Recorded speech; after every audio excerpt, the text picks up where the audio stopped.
Two Aurora city leaders exclusively tell Denver 7 it's time to hit pause on the use of ketamine, and this comes more than a year after paramedics injected Elijah McClain with a heavy dose of the sedative before his death. Now, Councilman Curtis Gardner wants first responders to stop using the drug while the city, the state, investigate whether it's safe. Denver 7 investigator Jennifer Kowaleski is breaking this story tonight. She sat down with the councilman and shows us how paramedics have continued to use ketamine after Elijah McClain's death. This is the drug that's under the spotlight. Ketamine is a powerful sedative paramedics use to treat people who they feel are out of control. A controversial condition known as excited delirium, but... Stop, I have a right to stop you because you're being suspicious. Stop, relax. Stop. I'm going home. The drug is now infamous for the role it played in the death of Elijah McClain. Relax, just relax. The young black man who died in Aurora police custody. The incident with Elijah McClain about a year ago really brought ketamine to the forefront. So when the ambulance gets here, we're going to go ahead and give him some ketamine. Paramedics injected McClain with a strong dose of ketamine after incorrectly estimating his weight. We'll give that a couple of minutes. We'll see if that works. They gave him 500 milligrams, a dose recommended for a 200-pound person. McClain weighed just 143 pounds. It looks like it's starting to kick in. He would then go into cardiac arrest. The coroner says McClain's death was undetermined, but couldn't rule out a reaction to the drug. What are your concerns with the use of ketamine in Aurora right now? We have an investigation ongoing, and I feel that if we're going to continue using this drug, we need to make sure that it's safe when we administer it. The FBI, State Attorney General, and City of Aurora have all launched their own investigations into McClain's death. Councilman Curtis Gardner says the city's review is looking closely at the use of ketamine, and he wants paramedics to stop using the drug until that investigation is complete. Gardner plans to introduce the resolution prohibiting the use of ketamine directly to council next month. We'll ban its use both by Aurora Fire as well as Falk Ambulance. We definitely need to do something, and we cannot let this continue as is. Mayor Pro Tem Nicole Johnston shares Gardner's concerns about ketamine and says she will support a moratorium on its use in Aurora. I mean, ideally, we would love the state to address it, but we can't have time keep passing and risk something tragic happening again. To me, it doesn't make sense to continue using this drug while at the same time having an ongoing investigation. Despite that ongoing investigation, records obtained by Denver 7 Investigates show Aurora paramedics have continued to administer ketamine. We uncovered 4 cases where suspects were injected with the sedative in the days and months after McClain's death. In all, Aurora Fire has given ketamine 25 times since it began using the drug in 2018. It demonstrates to me that we need to look into it and decide, is this what we want to do in Aurora? Do we want to be a city that uses ketamine? Is it safe? Colorado's health department first signed off on the use of ketamine 7 years ago. State data shows paramedics have used the drug 902 times to treat excited delirium since 2018. And more than 16% of those cases had complications. 16% of a complication rate is showing that the status quo is not working. Bring this directly to the floor to make sure that we can put this in place as soon as possible. What message do you hope it sends to the family of Elijah McClain? I think they deserve to know that city leaders take this seriously. This comes as the state launches its own investigation into the use of ketamine. Meanwhile, Aurora Fire has maintained that its paramedics followed protocol. I'm Denver 7 investigator Jennifer Kowaleski. They've used their platform to send a message, to protest racial injustice. Tonight was no different, and the Broncos players want these decals to serve as a reminder. Elijah McClain's name will never be forgotten. We should not be actually making ketamine the scapegoat. McClain's death and the use of ketamine now the focus of a state investigation. We need to do better. Questions about the use of a powerful sedative, ketamine. I've never given a dose like that. It's a problem, and we need to have experts. Tonight, Denver 7 investigator Jennifer Kowaleski found Aurora paramedics are often giving the maximum dose without thinking twice about a patient's weight. They're not communicating. Tonight calls for changes. All right, go ahead and get yourself comfortable. Ketamine is a potent sedative and general anesthetic. You'll feel a little disconnected from reality. It works by releasing the glutamate neurotransmitter. You may even have some hallucinations. An injection of ketamine puts the patient in a trance-like state. You may even see shapes and colors. But how nurse anesthetist Steve Gettleman is giving the drug All of your vital signs look great. at his Inglewood Infusion Clinic. We treat patients with depression, anxiety, PTSD, OCD, suicidal ideation. Stop. I have a right to stop you because you're being suspicious. Is very different than what happened to Elijah McClain. Stop. I have never given a dose of 500 milligrams in less than 2 or 3 hours. I'm shocked. So when the ambulance gets here, we're going to go ahead and give him some ketamine. Aurora paramedics injected McClain with 500 milligrams of ketamine, the entire vial. We'll give that a couple of minutes. We'll see if that works. A dose meant for a 200-pound person. McClain weighed just 143 pounds. The coroner ruled his death undetermined, but couldn't rule out a negative reaction to the drug. The incident with Elijah McClain about a year ago really brought ketamine to the forefront. McClain's death is why Aurora City Councilman Curtis Gardner pushed for a temporary ban. It really demonstrates to the community we're taking this seriously. But before that ban took effect, records show Aurora paramedics administered ketamine 25 times since 2018. Denver 7 investigates found in nearly half of those cases, medics failed to estimate the patient's weight at all, leaving that part of the report blank. And almost every time a patient's weight is missing, paramedics are giving 500 milligrams, the maximum dose of ketamine. It's important for me to make sure that when we're estimating weights for a weight-based drug, that we are getting those estimates correct. Made aware of the doses that were used in those high-profile cases. Dr. Daniel Janik is a local anesthesiologist. We were concerned for the safety. He's also on the board of the Colorado Society of Anesthesiologists. Calling on CDPHE to temporarily suspend the excited delirium portion of the ketamine waiver program. The state grants waivers for paramedics to use ketamine to treat excited delirium, a form of agitation normally associated with chronic drug abuse, mental illness, or both. More than 90 agencies have approval. Data shows medics have used the drug 902 times for excited delirium in just 2.5 years.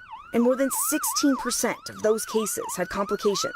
In 2019, that rate jumped to 24%. Very concerning. It looks like it's starting to kick in. Aurora paramedics said McClain was suffering from possible excited delirium. But, as Janik will tell you, excited delirium isn't universally accepted in the medical field. I don't know for sure if it exists. For those who say it doesn't exist, I would say that they have not lived in my world. It absolutely exists.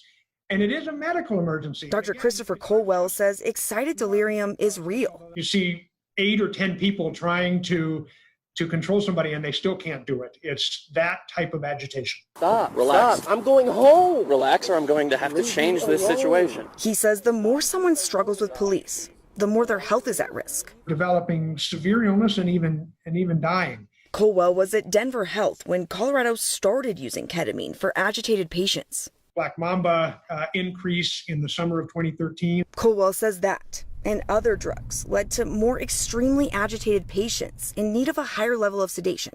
And that's where ketamine came in. I don't believe there is a better drug than ketamine for most of those cases. Getting people sedated in order to actually assess them for medical reasons is the reason why we need to give this medication. Dr. Andrew Monti is an expert on ketamine. He says while there's no question the 500 milligrams injected into McClain was a large dose for anyone his size. I have a right to stop you because you're being suspicious. We should not be actually making ketamine the scapegoat for the underlying systemic racism and racial profiling that actually is what the issue is here. But with such a high complication rate for treating excited delirium, Aurora's Mayor Pro Tem and medical experts are now calling on the state to do more. We definitely need to do something, and we cannot let this continue as is. The state recently announced it plans to review its ketamine waiver program. A group of experts are looking at the drug's safety. The review will last at least 12 weeks, and a final report will be made public. Much more to come. First to a Denver 7 exclusive tonight, new video raising more questions about how Aurora paramedics are using a powerful drug. And this is video that Aurora Police and Fire thought you would never see. And it comes more than a year after the death of Elijah McClain.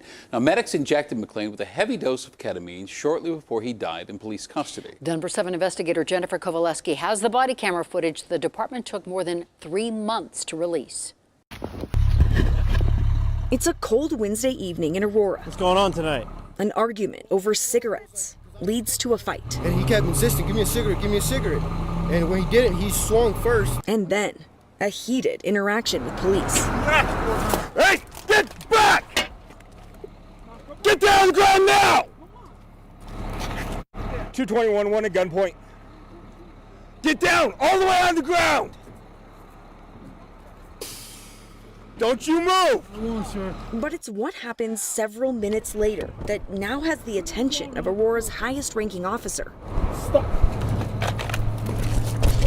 As more police arrive and tackle the first suspect, what one officer says has raised serious questions about the use of controversial drugs in high-tension situations. Can we get this guy like some Versed or something and get him to calm down? That's an APD officer urging Aurora Fire to inject a suspect with a powerful drug to calm him down. The officer then turns directly to paramedics to ask again. Can we get like Versed and calm this dude down, or Haldol or something?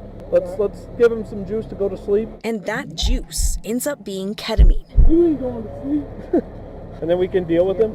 A medical decision and drug police aren't supposed to encourage paramedics to use. But within 7 seconds of the officer asking for sedatives, an Aurora Fire paramedic walks up. Yeah, he was. He's been tased already. Dude, stop. Not long after, police restrain him. And despite the suspect's pleas against it, No, you're not hitting me with nothing. I said no. the same paramedic injects the suspect with 450 milligrams of ketamine. 450 in. A fast-acting anesthetic that quickly knocks him out. Ketamine is basically a rapid tranquilizer. All of your vital signs look great. The drug is regularly used in hospitals. But paramedics are increasingly using it to help police arrest suspects they feel are out of control. Case in point, what happened in the newly released police video we've been showing you. If we get him some meds, he'll probably, we'll get him some calm down. The incident with Elijah McClain about a year ago really brought ketamine to the forefront. After the death of Elijah McClain, who died in police custody, following a heavy dose of the drug, Aurora Councilman Curtis Gardner led the charge to temporarily ban paramedics from using ketamine. He also brought into question the drug's role in policing. Do you have concerns that law enforcement is encouraging paramedics to use this drug or calling them in for this drug? I have concerns that individuals without the expertise to decide if it's the most appropriate drug to use are encouraging its use. Concerns we're now seeing firsthand on that Aurora police video. Let's give him some juice to go to sleep. This is certainly a subject of mutual concern. Dr. Ben Launer is the medical director for the Baltimore City Fire Department. These are very difficult encounters. It's his job to make sure paramedics are using ketamine safely. For example, in our own jurisdiction mandate, 100% review of these calls involving ketamine. We showed Launer the video from Aurora Police. We'll get him some calm down juice. What was your first reaction when you heard the officer say what he said? My first reaction was that there may be precedent in the system.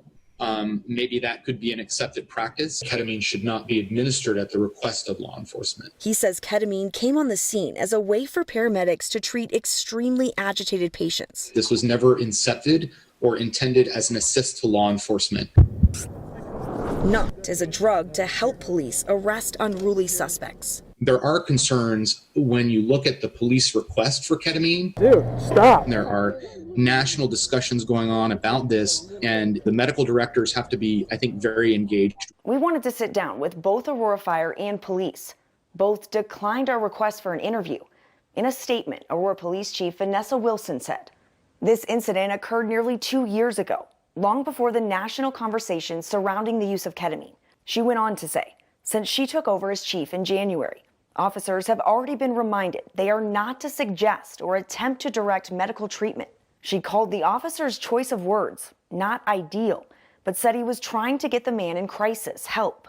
In another lengthy statement, Aurora Fire Rescue said the Aurora Police Department does not influence our decision-making for treating patients and that its paramedics maintain medical control. But what you saw on that video is further proof of the concerns already raised about the use of ketamine in policing. I'm Denver 7 investigator Jennifer Kowaleski.